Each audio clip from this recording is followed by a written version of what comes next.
Well, it looks like I forgot one more thing before I start with the reassembly, and that is these two front cylinders. I noticed that these lines that feed them were rubbing on the step here, so they kind of got a little chewed up.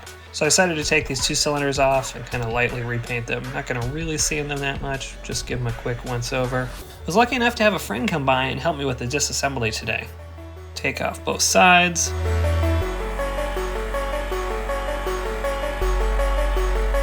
Here's a close-up shot of where the step is wearing into these lines.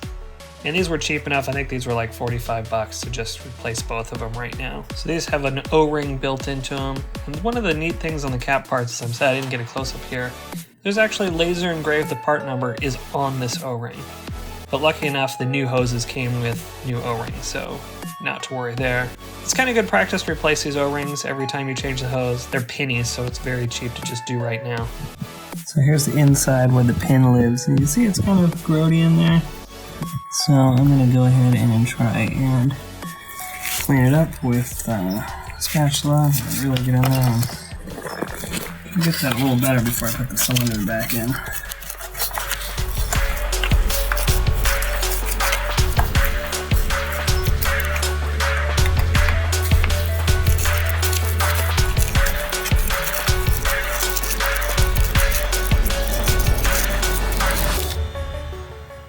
Okay, so I drop the cylinders off the truck, and you can see they're kind of scraped up.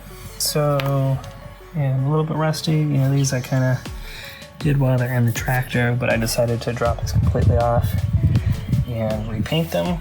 Just quickly repaint them, not really spending a lot of time on them. Got one over here that I have just finished repainting. So turned out pretty good. This was just a very light sand.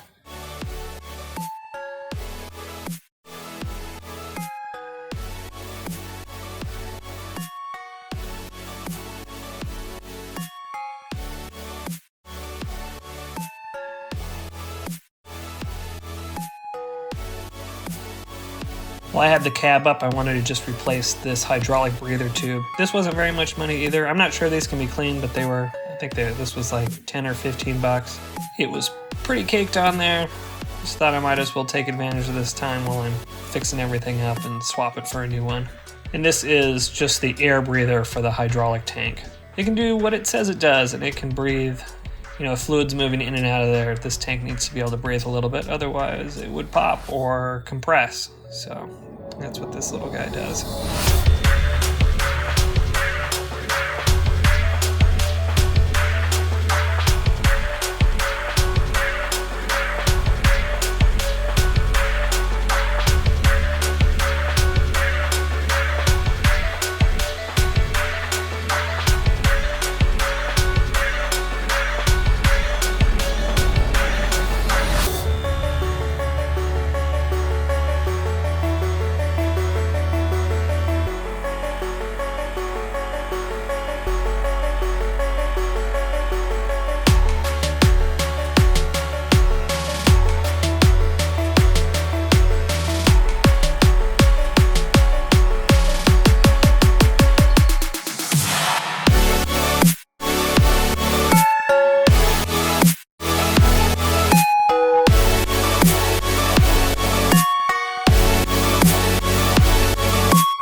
Alright, so these went back in pretty easily. The only thing that you had to be aware of is when you connect those hydraulic lines on the top, the ones that were rubbing, is to kind of twist them in a position where when the cylinder moves around, it doesn't look like it's going to rub. So we spent a lot of time kind of moving the cylinder around and reconnecting that hose and kind of twisting it to make sure it's not going to rub again. I don't know if it's impossible to stop that 100%, but I think it's much better than what it was before.